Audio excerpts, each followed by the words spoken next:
Hurley Coleman and Hurley Coleman, welcome.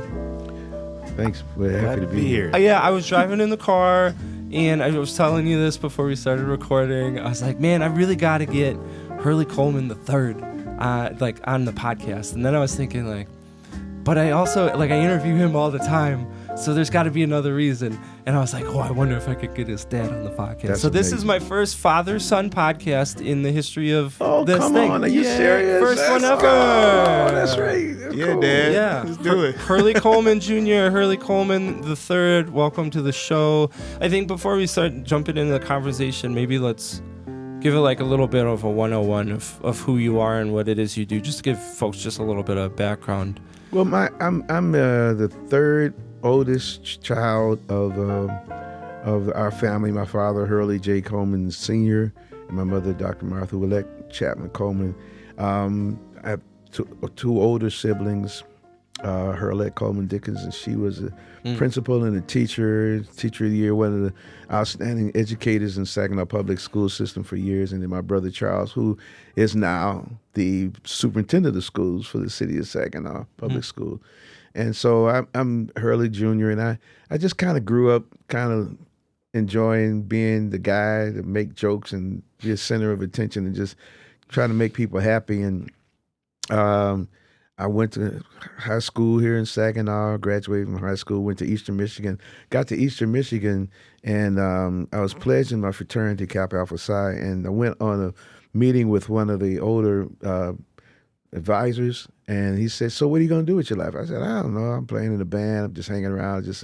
He said, "Well, what do you want to do?" I said, "I don't know. What's your major?" I said, "I'm just happy to be in college. I didn't think I'd ever get here." He said, "Well, what do you like to do?" I said, "I really like to make people's life feel better, like to make people happy."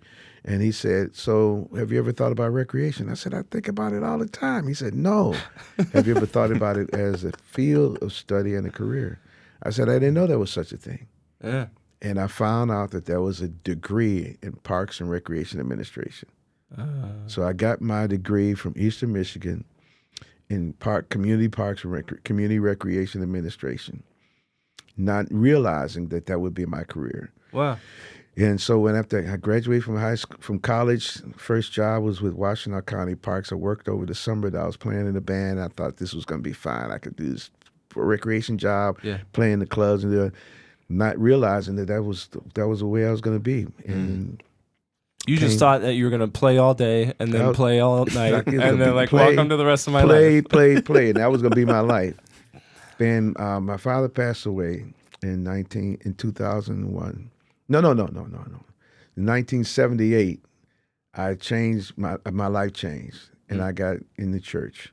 I came back home. My father started our church in 1957. I came back home to Saginaw, and within a month, I came in Thanksgiving, 78. By January of 79, I was working for Saginaw County Parks.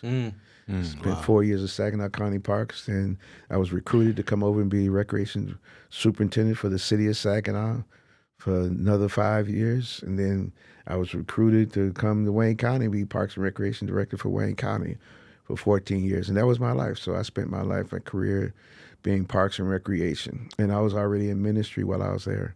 So 2001, my father passed away, and I came back to Saginaw as a pastor of the church. So for the last 25 years, I've been here in Saginaw pastoring the church. Wow. Along the way, met a wonderful young lady from Saginaw, Sandra Morris. We got married in 1981, and we have 3 amazing children. They are all doing things that just blow my mind every time I think about it. My wife and I have been married now, it'll be 45 years this year. 45 years. Man, that's crazy. Wow. It's amazing. Yep, and she has to be considered an angel because she's still married to me. I was going to say. But it's a really fulfilling life, and I know that my life is more than just ministry in the church, but it's ministry in the community, and that's how pretty much that's it. I love it. Got a couple of degrees, and I'm doing stuff. I love it. We're going to dive more into your story in a second. Hurley Coleman III. Who are you, and what is it you do? Like again, I'm Hurley. I'm the middle child of three. And you sound so good on this microphone too. Sweet. Yeah. Yeah, you got that. You got the chops, man. Yeah. I'm serving as the executive director, CEO of Saginaw County Community Action. I can't believe it. It's going on 5 years in March. So Yeah. I started in 2021 and it's 2026 now. I've been serving there, and we're just leading an organization trying to help people help themselves. Like it's a wonderful thing to be able to wake up and know that you're helping people. And it's a wonderful thing to know that when you do help these people that you actually see change. So I didn't know like all the things that I would be doing until I started. But in that work is housing, it's food insecurity, there's senior outreach, there's emergency services. There's community advocacy, which what we're doing right now, just trying to get people ready to vote. Today is the day we vote. So just all of the work that we're doing, all the work that Bishop's doing, working with the faith-based communities, that's awesome to be a partner to the churches. And so when churches don't have grant funds or don't have opportunities, we're able to work with multiple churches and ministries and faith-based communities. And that kind of work is awesome. So I'm just happy to be able to just do this work and just help change some lives. Like, yeah. Before you came to CAC, though, what were you doing? Man, you were doing some other stuff. I was working in sales. I started selling cars when I moved back here from Cincinnati. Yeah. I've worked with my father. Like I got my first really start in business and nonprofit work, working with Dad at the church. Yeah. And so when we moved to the church we're in now on Bay Road, they needed a facility manager, and so I was out of college. I just graduated. We just got to church. And Dad was like, well, you want to come work for me? I was like, well, yeah, okay. And from that came creating facility policies and procedures and getting the membership to help with funerals and catering and getting the church ready for a commercial kitchen and all the things that we didn't know, and even capital improvement projects of just trying to sustain the church and build it up and doing whatever I could do to help Dad. And then from that came the faith-based kind of nonprofit work that came from the work that he was doing. So I got my first kind of dibble and dabble in nonprofit work working with my dad. And then from there, I left and I took some other small odd jobs here in the city. And then I left and went to Cincinnati. There I was working in sales. So I was doing I was a business development director for one of the largest picture frame companies in America. It's called Frame USA. So I sold picture frames. We did millions of dollars in frames, and a lot of frames that you see in stores like Walmart, or even the frames you see in Little Caesars. If you go to Little Caesars, or if you go into Domino's Pizza and you look at the frames, I can look at them and say, "Oh, I sold those." That's item number 0001AB. Yeah, I know exactly. I know what frame it is. Metal frames, and we got wooden frames in there, but every store. So we did a lot of work there, and then I came back home and started working with Dick Garber in the organization. And from there, I started selling cars, and I got really good at it, and I enjoyed working with the people. Yeah. But one of the things that I found out was that I was really upset that people's credit scores were so low. So I asked Dick if I can do classes to get people's credit scores up. And from that came more community work. If someone saw it and said, "Hey, Hurley, why don't you apply for this job?" I'm like, okay. And here it is. I'm still Wow, interesting. That's really interesting to me. And I think this is where my next question is kind of heading to both of you, is because like here you are, Bishop, but before you were Parks and Rec. Yeah. And that was going to be your life, and now you're a bishop. And then like Hurley Coleman III, you were selling cars and picture frames and managing facilities, and now you're community action, and you're helping people in poverty, and all of these, food security and transportation and all of these things. Yeah. And what strikes me about both of your stories is they're so different, but at the same time they're very similar in just like the diversity of experiences. Like you had both done a lot of different things, complete on the surface, completely different from what you're doing right now. I think you may be able to attach the word progression to it. Yeah, tell me more about that. People ask me sometimes, what do I think? How does God show you what you're going to do? And I've developed over years my own personal definition for providence. It's providence. The providence of God is a progressive revelation of his vision for you. It doesn't happen all at once. It's progressive. So you learn in this stage how to do something, and then somehow or another a window opens up so you can do that in a different space, and it becomes something different, but it's the same thing. And while you're doing that, another space opens up. And your gift, you find, especially when you find that you're doing things that benefit you internally. So I remember, you could tell them that. I always said to our kids, I said, if you can find out what you can do, what you really love doing, and do that, you'll never have to go to a job. You'll always be doing something that fulfills you. And especially if it's something you do, whether you got paid or not, and that's the internal motivation for. And I had no idea when my oldest brother, took me to his kindergarten class for show and tell. I was his show and tell in his kindergarten class because I liked to dance and sing. I was a performer, not realizing that throughout my life I was going to be a performer. Now I'm a preacher. Now I'm in the pulpit. But I'm performing, and so even what I do in ministry, it's like that. So, and I don't think I'm at the end yet. He's still revealing that. But my story, I think my story pales in the light of his story because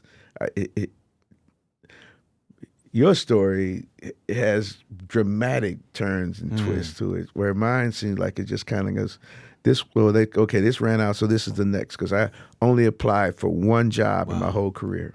Wow. What do you think about that, the third? Man, first of all, I mean, I saw it as a child, but to understand his progression as an adult now is just it's something that my sisters and I talk about all the time. And he was in demand in his work. He was one of the GOATs and one of the greats in his work. And a lot of things changed because he was leading it. And so as a kid, all we got to do is come to these cool events from Parks and Recreation. And all we saw was thousands of people at these events. We were getting access to go to the events and seeing it from behind the scenes. And we were like, man, this is so cool as a kid. But now as an adult, I'm like, oh my God, there were people behind that change. There was policies, or there was politics behind you moving that forward. There was things and dials and levers that you had to push to get the organizations that you led to the places that they are. And now that I sit where he sat, I'm like, how in the world did you do that? Because it sounds like you understood the work now. But like as a kid, like you're just like, yeah, there's free corn dogs and stuff. Free corn dogs and pizza and popcorn. It's really weird. It's really weird. He can tell you, especially when I was in Wayne. Well, when I came to Saginaw from Saginaw County, I left Saginaw County. We had just finished developing Price Nature Center and had just purchased Haithco Lake, and I was part of helping.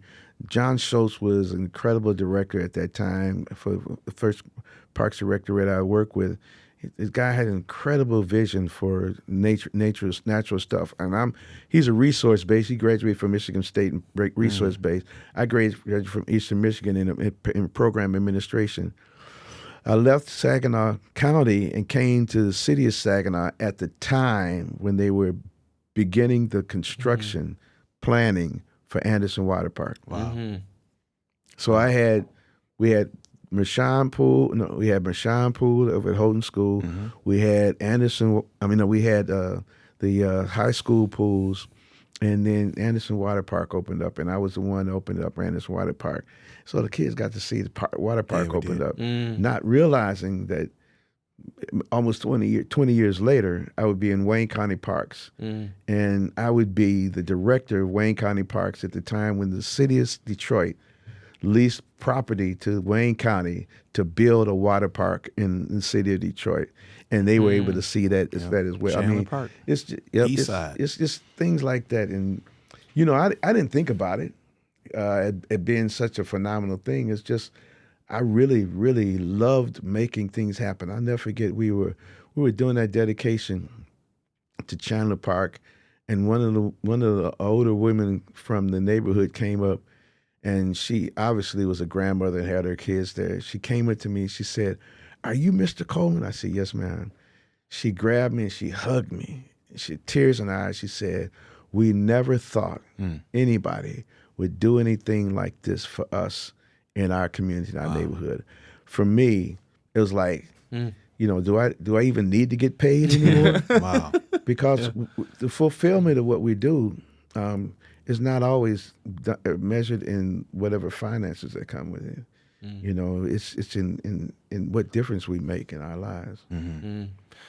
Something that you said about providence earlier, and that God is revealing. He doesn't show you everything, Right, but progressive revelation. Yeah, the progressive revelation, that every step is a preparation, and you do the same thing just in a different space.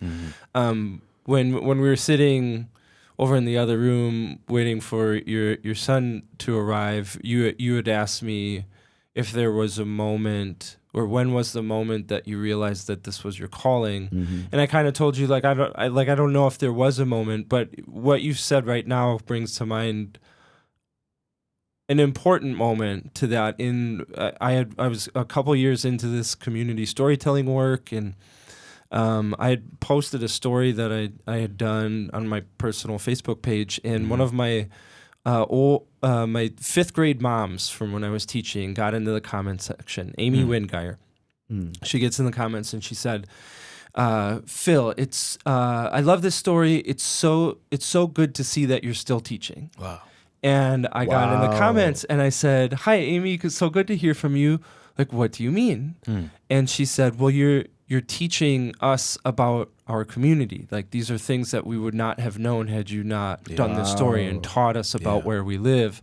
And that was the light bulb for me, that progressive revelation, that like a classroom is a community, and you have to teach the people, and you have to get them to buy in, and they have to believe in you, and they have to trust you, and there's going to be conflict, and how do you navigate that? And then you just drag and drop that into community work out in whatever community it is, and you got to teach them, and you got to rally them, and they have to believe in you and trust you, and you have to educate them, and all those things. And I mean, there's your progressive revelation right there. That's powerful. That is amazing. Yeah.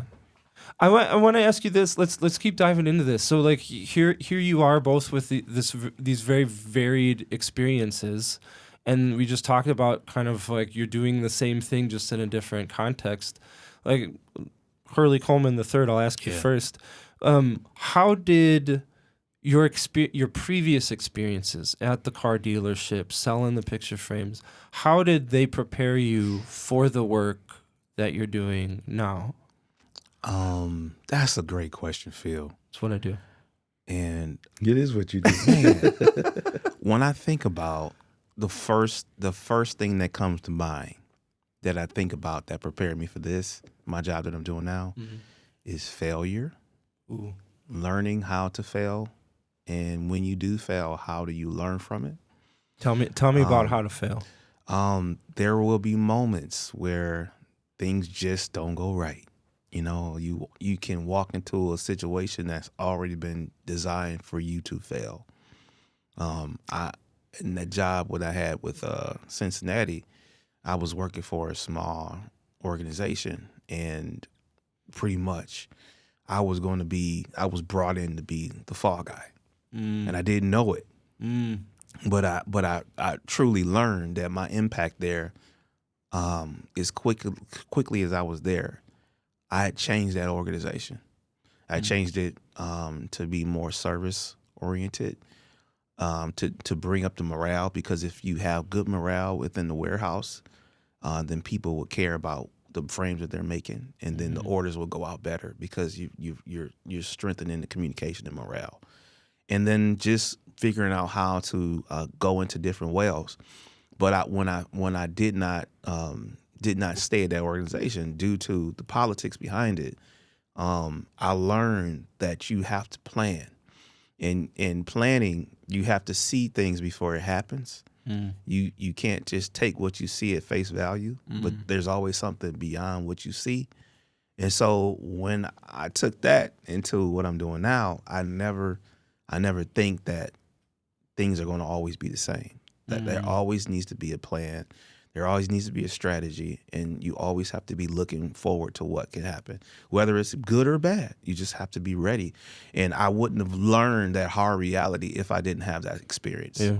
I mean, you got thrown into the thick of CAC right after, during COVID. I mean, if God. there's you can plan and you have no idea what's coming next, you really got thrown into the thick of it. No idea. I had no idea what we were encountering. I had no idea what was happening with the government. I had no idea that was happening with the agency and the things that needed to be done to move it forward. I had no idea. Like I said yes to the job, but had no idea of the history, what happened with it, where it needed to go, the inside, the people. I had no idea. So those lessons that I learned, those stories, those pep talks you gave me, ooh, they got me through. Tell me about a pep talk that he gave you. Is there one specifically that you said this is the stuff? Yes, one that he said was that I always use even to this day is when things are crazy and the environments that you're in are just volatile and toxic, and you're up into your teeth in work. One of the things that he says is when I said, Dad, I got to get this done. I got to get this done. And he said, in his voice, he says, son, it's not a race. It's a marathon. It's not a sprint. Yeah. It's not a sprint. Yeah. It's a marathon.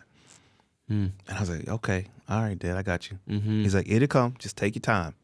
Take your time. It's not gonna all work out right now, but you gotta work through it. Just work through it. Chipping away. Junior, Hurley Coleman Jr. What about you? How did your Parks and Rec experience prepare you for ministry? The biggest part of it was that in Parks and Recreation, I had to learn early that no matter how great a program is, it's not forever.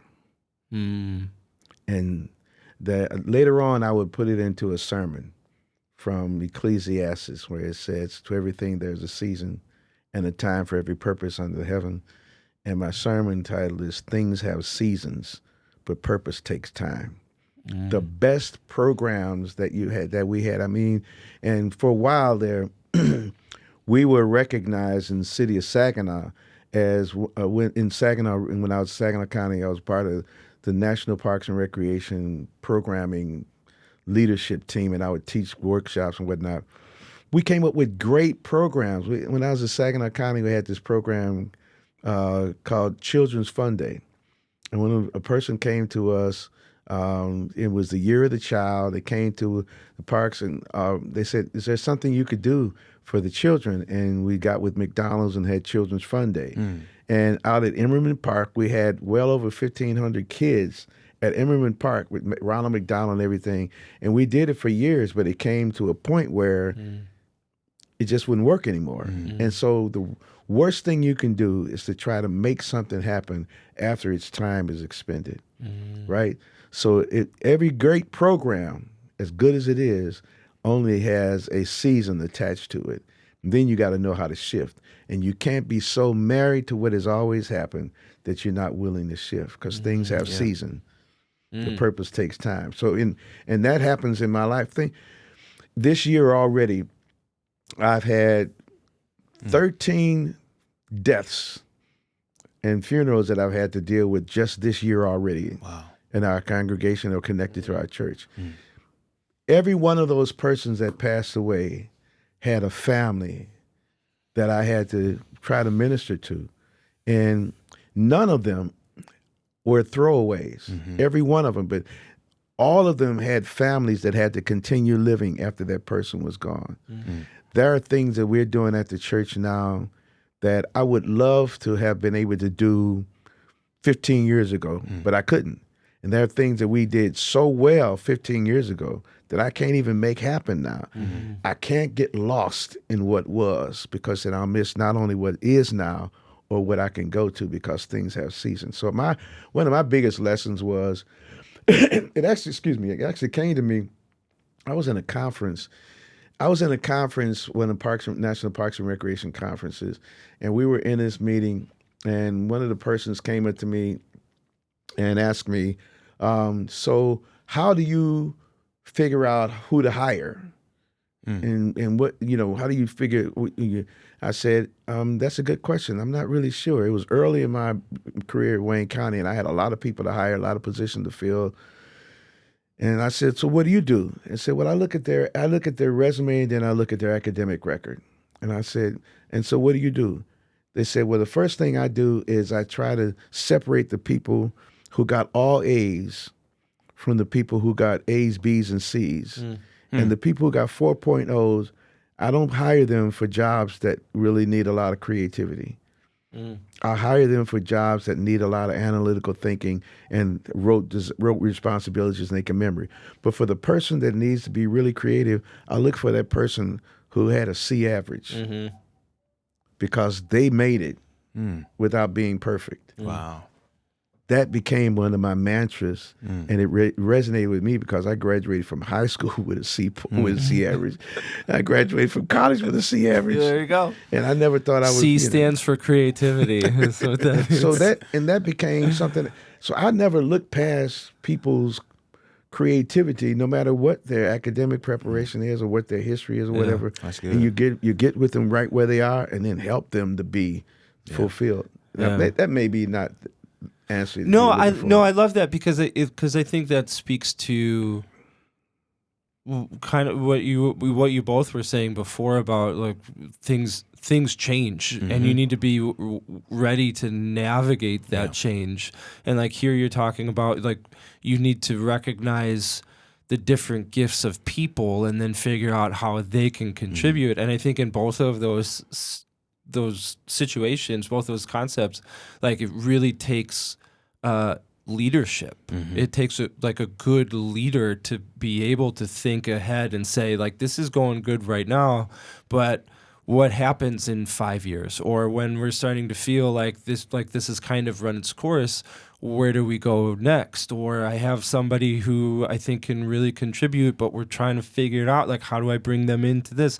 And it really takes a good leader and in both of your positions of leadership. Like, so what to you, Hurley Coleman Jr. first, what to you defines a good leader? Like, what makes a good leader? What makes good leadership?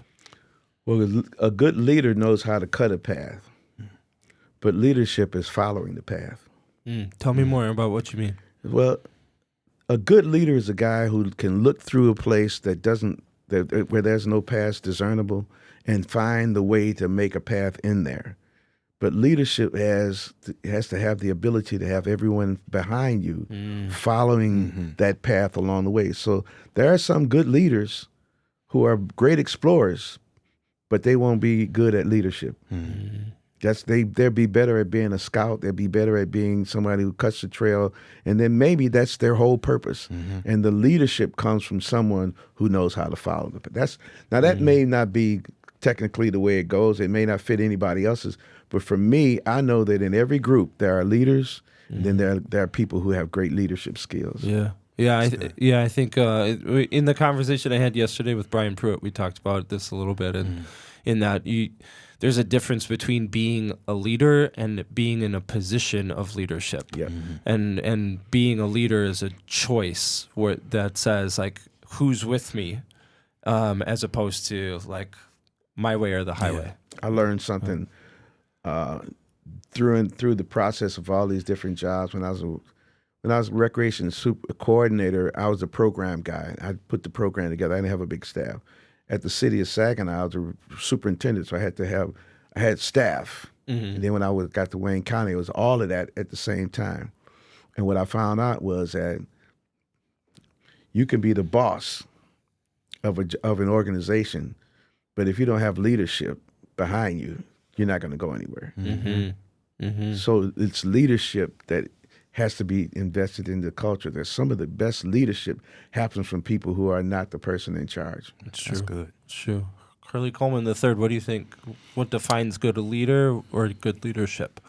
I think what defines a good leader are the intangibles that a person has, and they use these intangibles to create a mindset, a mantra that kind of guides them, guides their way, and they always seem to kind of come up to the top in the things that they do and how they're made up and how they're all of the things that they've experienced have allowed them to rise to the top of whatever it is that they're doing, whether it's organization, church, any place. A person in the cream rises to the top, and that cream has been marinating for something in something else, and they rise to the top. And then leadership, I just think leadership is like Dad said, it's being able to create a pathway for people to follow behind you. But I think good sound leadership is really being able to hone in on a culture, to hone in on a culture that you want to create, and being able to manifest that culture in real time. And then also being able to really chart that path. And a good leader will begin to materialize what it is that they're trying to envision.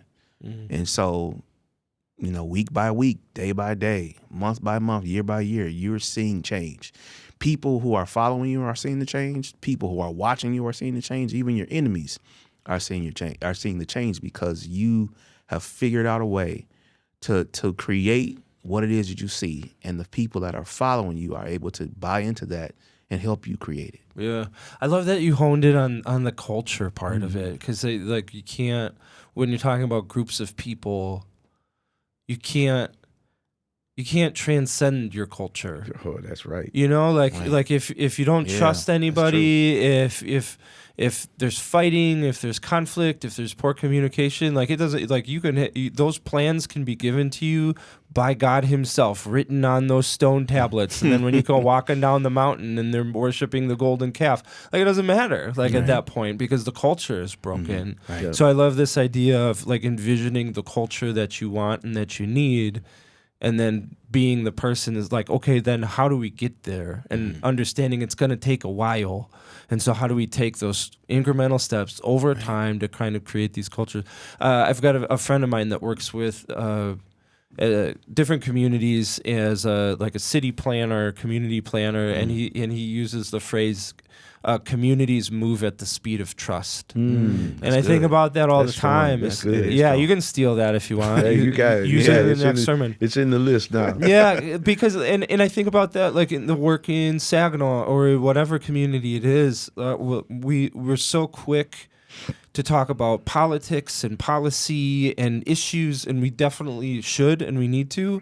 But I wonder if we focused more on building trust first. That's so strong. If then we can progress into these tougher conversations in a spirit of like, well, I trust you.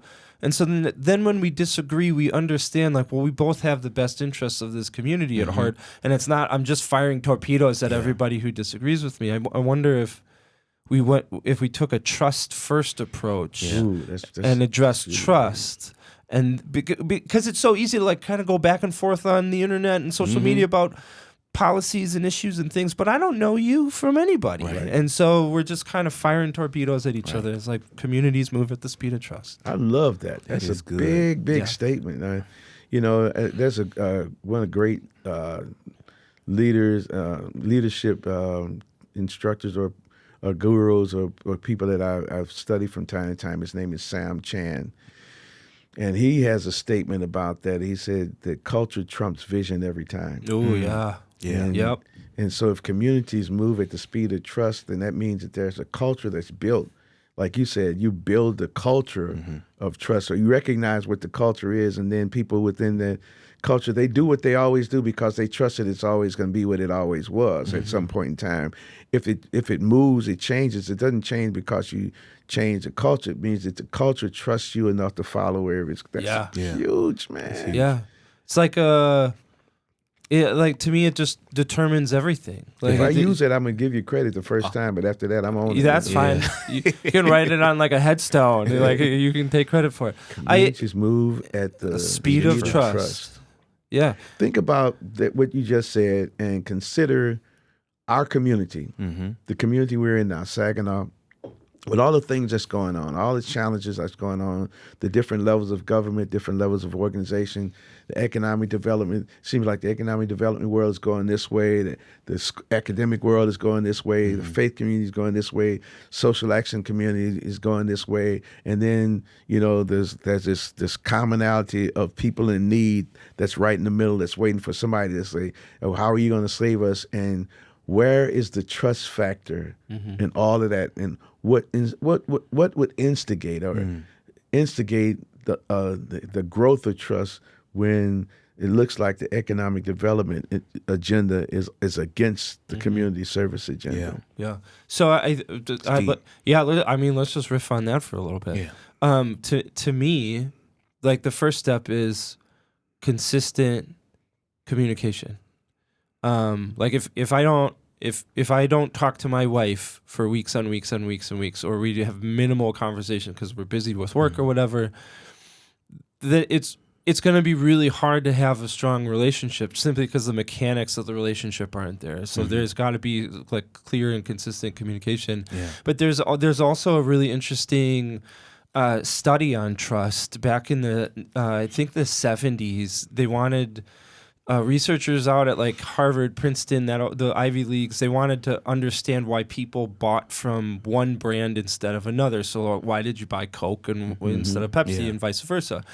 And they did all the research, they did all the studies, and it came down to kind of an obvious answer that said, well, people trust Coke because when I buy the Coke, I'm going to have a positive experience. I'm going to love this taste, and so I'm going to buy Coke. And so then the next step became, well, what creates trust?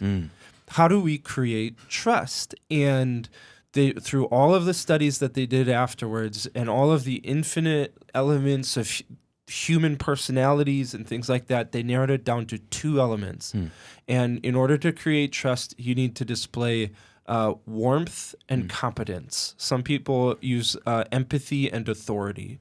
So I need to be friendly to you. I need to signal like we would make a good team together. So that's tact and that's personality, and it signals to your brain that like, oh, this is a person that if we were on a team together, we would work well together. So I could be really, really smart and really, really brilliant, but if I treat you like you're nothing, or I'm angry or frustrated all the time, you're like, man, that guy's really smart, but I just don't like him very much because he makes me feel bad. On the flip side of it, the competence side, you also need to display like, I know what I'm talking about. I'm qualified. Here's proof. Here's the work that I've done, et cetera, because you can be really nice, but if you're not very competent, people are like, yeah, they're friendly, but he doesn't know anything he's talking about. So what the research said, that once you display both empathy and authority, or warmth and competence, those two things combine to create trust. Yeah. So to me, kind of a clue is like, how do we create trust? Is how do we create situations where people experience the warmth of others, their personality, the human side of it, but then at the same time, how can we highlight and interact with others' competencies? So I'm not a minister, but I can be in a situation where I'm like, Hurley Coleman Jr. is the pastor, man. He's the dude. But I'm the media guy. And so we can play with those competencies. And now we can trust. Now we can say like, well, let's do this project together because I trust you. So that to me is kind of the clues. Can we create situations where we have one-on-one or small group interactions where we can feel each other's personality, we get to know each other, what we're good at, what we're not, and then we build from there. That's good. Just what I think. And I think to that point, people, and I've seen this where people didn't know me from, anywhere. They didn't know me. Yeah. But when they sat with me, they had a change of heart. Yep. And I think that communication opportunity created the change of heart so that they can go back in and decide to become a different person. Yep. And approach what we want to do together differently from where they wanted to start. And I think that trust opened that door because we were able to communicate with each other. Yeah. Find understanding. That's both of the things that you both said are critical. That that empathy and that competency, and then the exposure, the personal exposure. But the greatest enemy to trust is the lack of consistency. So if I can impress you today and just, man, walk away and say, man, that guy, wow. Then the next time you see me, if I'm an altogether different guy, well, who is that this time? So the next time you see me, you gotta be careful at first, because you got to find out, well, which Hurley is this now? Yeah. And I think that may be one of the most challenging things in a present environment, because if you're not consistent, That's good. Yep. Sometimes people get into a position and they're great, and when you got so much expectation and excitement about it, and then all of a sudden, who's this person? Yeah. And what you expected is totally different. So that empathy that you trusted and that competency that you look for in your present exposure, you expect it the next time. So how do you guarantee that they'll be there without personally making sure that whatever I present to you this time, it ought to be authentic enough so that the next time you meet me, you don't have to make it up. Yeah, it's not. It's real. It's a real. Yeah. Hurley Coleman Jr., I want to ask you this. You decided to go into ministry after your father passed away. I didn't. You didn't? I didn't decide. Tell me about that transition. It decided and told me that that's what I was doing. Tell me that moment. That moment when my father passed away, I wasn't even in town. I was in Jacksonville, Florida with my oldest brother. He had just gotten married. My father came back to Saginaw. The night before the wedding, he and I and my wife had sat in his room at the hotel Friday night before the wedding Saturday. And he talked to me about everything he could think of for 4 hours. From 10 o'clock, more than that, from 10 o'clock until 3 in the morning. He just talked. I'll never remember all of it at once, but he was really just kind of unloading. And then the next day, he was getting ready to come back to Saginaw, and he said, "What are you doing tomorrow?" I said, "I'm probably going to church." He said, "Do you have to?" I said, "Not really." He said, "Are you preaching something?" I said, "No." He said, "You have an assignment?" I said, "No." He said, "Well, why don't you and your wife just sleep in and rest? Relax. You're gonna need your strength." I said, "Okay." So we didn't. It was Sunday. We slept late. We stayed in, and we got a late breakfast. And while we were sitting at late breakfast, we said, instead of going to this convention, why don't we just go back to Saginaw, help Dad move from one house to the next? Because he was moving from one house to the next, to another house. And then 3 hours later, I got a call that he had a heart attack and died.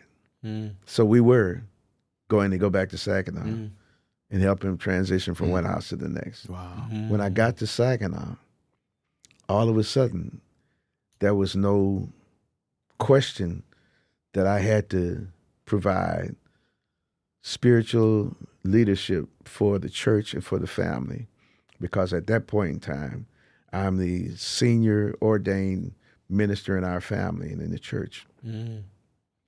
And I was already his assistant, so it just fell on me. Before I knew it, I was sitting in that place. It wasn't my plan. And I don't think there was ever a time that I decided that I was going to be the pastor in Saginaw, but there was a time when I accepted that that's what I was supposed to do. Oh, interesting. Powerful. Interesting. What year was that when you took over? 2001. 2001. How are you a different minister now than you were in that day one taking over the church? I'm 25 years older.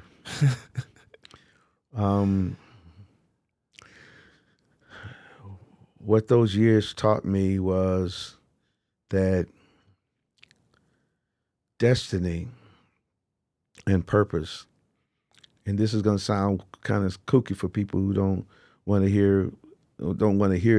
can't hear it through the spiritual discernment, but destiny and purpose are not mine to create, but they are mine to possess.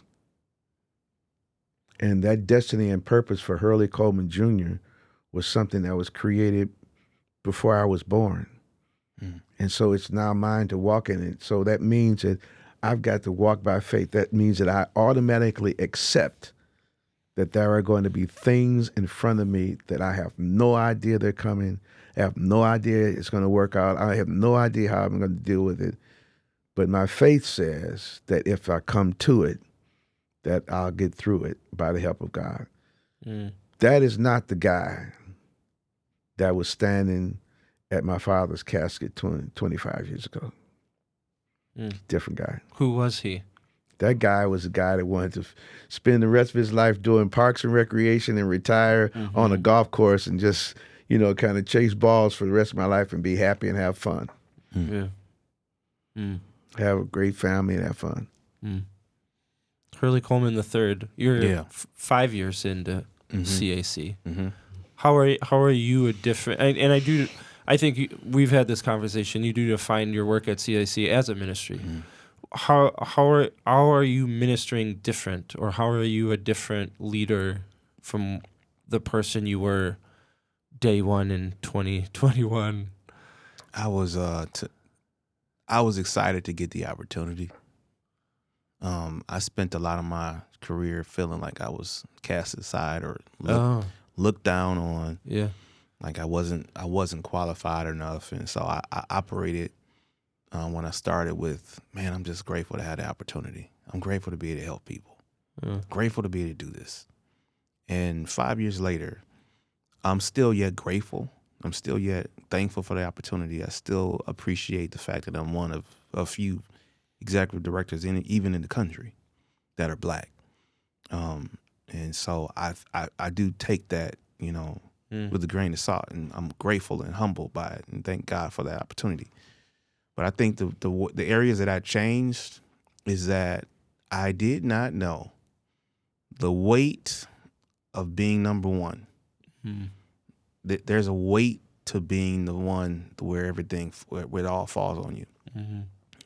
People's problems, people's things that they have to deal with, that they bring to you, the organization and its future, all of those things. The weight of that being number one, I didn't understand it, and I know that it's like a cross that you carry. You know that you're a pastor, you're the number one.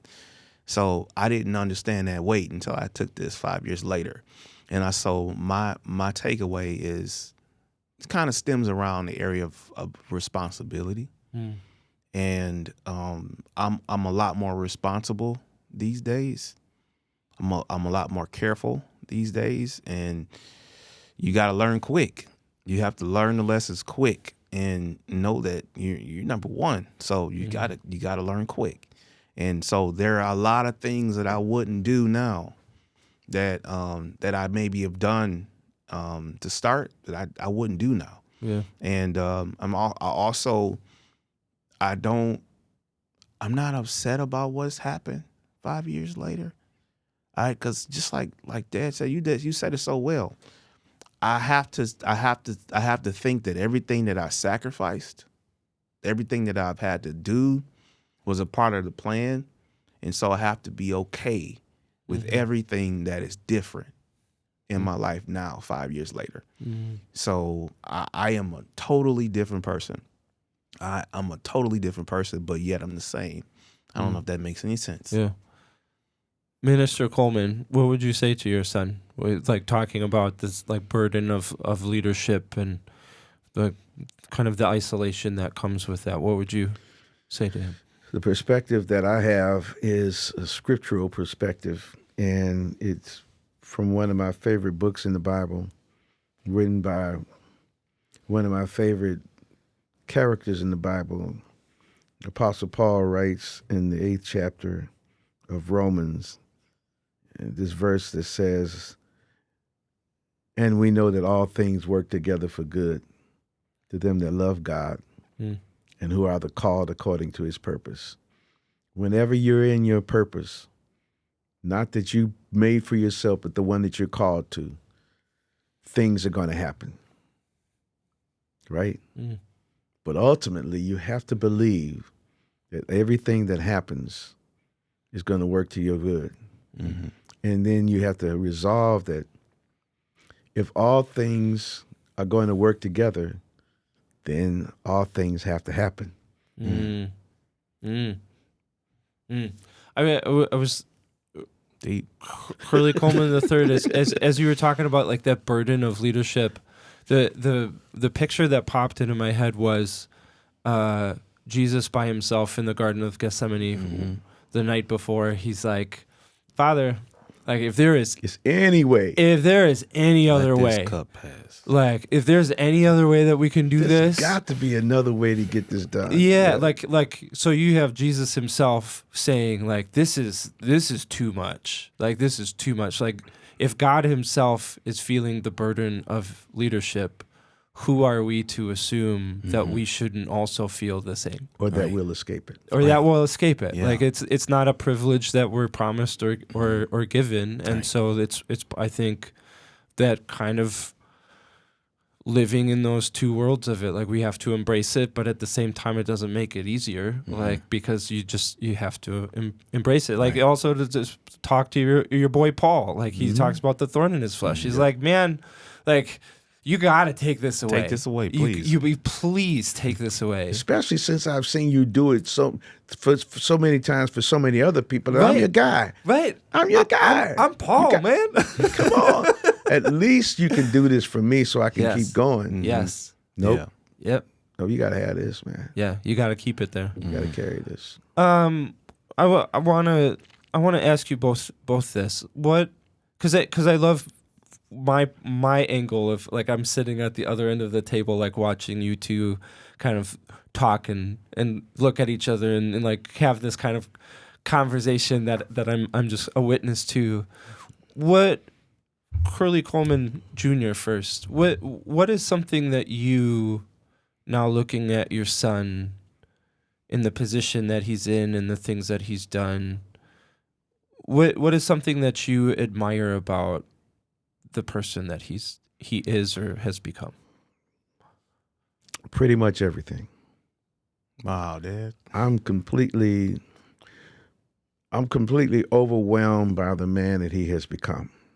And I wonder what if there's anything that I can take credit for, because I think he's articulate, he's dynamic in his vision and leadership, he's compassionate because he can't find anything that's too small for him to do. He's industrious and hardworking. He's frugal in that he manages his resources to such a degree that I don't know how he gets done what he gets done with what he has. But at the same time, he finds ways to create enjoyment. He is an incredible father. He does an incredible job of making his relationship with his family. He has an overwhelming love for his siblings. I don't think there's anything, and I hope this doesn't come across as too soupy, goopy, loopy, but I don't think there's anything that I don't like or couldn't be proud of, except the fact that I wish I could be him. He is, I think he's taken on, for him to take on this legacy position in our community. CAC is a legacy organization. It's one of the oldest community serving organizations in our community, second to First Ward Community Center, an African American community on the east side. My father was instrumental in helping to create CAC. My father was. His grandfather was instrumental in the creation of CAC for the purpose of doing what it's doing now. And for him to be fulfilling that vision without even knowing that he was actually paternally connected to the initiation of that vision. It just makes he and my mother and my wife, and our family, just makes us proud to see him. And I sometimes just kind of want to be there to sit back in the crowd and watch him, and be like the guy in the movie, say, "That's my boy over there." You know, and I know that sounded kind of over the top, but it's not even. I don't think I even said it well enough. How does it make you feel, especially like considering what you were saying earlier about having a history of like feeling like you're cast aside and you're not acknowledged? Like, how does it make you feel to hear that kind of acknowledgement from your father? Man, I think, there's moments in life where you don't have words to say. This is probably one of those moments. And it is something that maybe everybody can probably capture and probably feel it. Because I think a son always wants to feel that admiration or feel the fact that their dad is proud of them. So to physically see you say that, like, just fills my cup.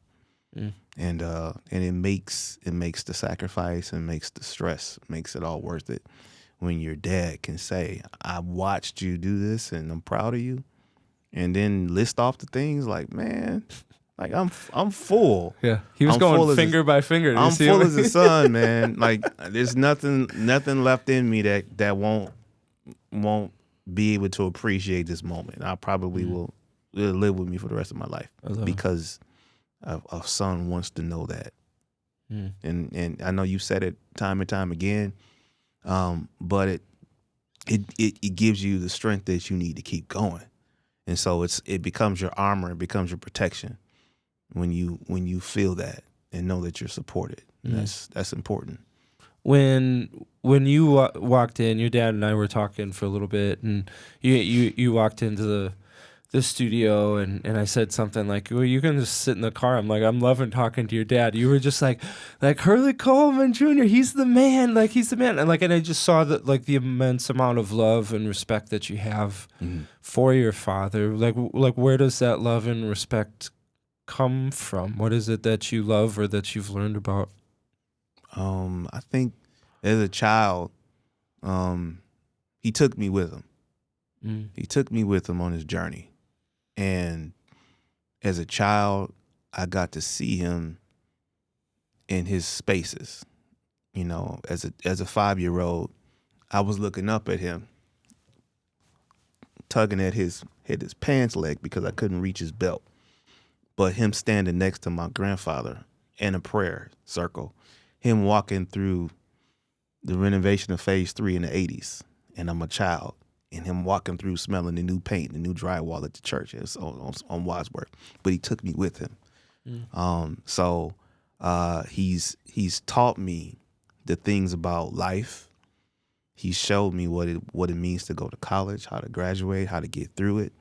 He showed me how to apply for a job. He showed me how to ride a bike. He showed me how he's showing me, and he showed me. And he showed me his favorite artist. Earth, Wind, and Fire. He showed me his guys, the Gap Band. All of the cats in the 70s, and he told me the stories of who he was and how he became who he became. And when you have that type of relationship where you can be yourself and be able to still pour back, like as a son, you like, man, I just want to be around him. I just want to be close because he's developed that relationship, and that's for all fathers out there, man. Just pour into your kids, man. Pour into them and show them who you really are, because they want to know. They got questions, and a lot of questions they won't have to ask if you just show them. And I think that's what he's done for me. Well, what you've done for me is a really incredible conversation, and it's been beautiful to witness, like, not just your thoughts, but also the relationship that you both have for each other. And I want to thank you for this conversation, and I want to thank you because you both don't get enough thanks for the work that you do for us here in Saginaw. It's been an absolute honor and privilege to sit here and chat with you. So thank you so much. I'm extremely honored to have been asked to sit.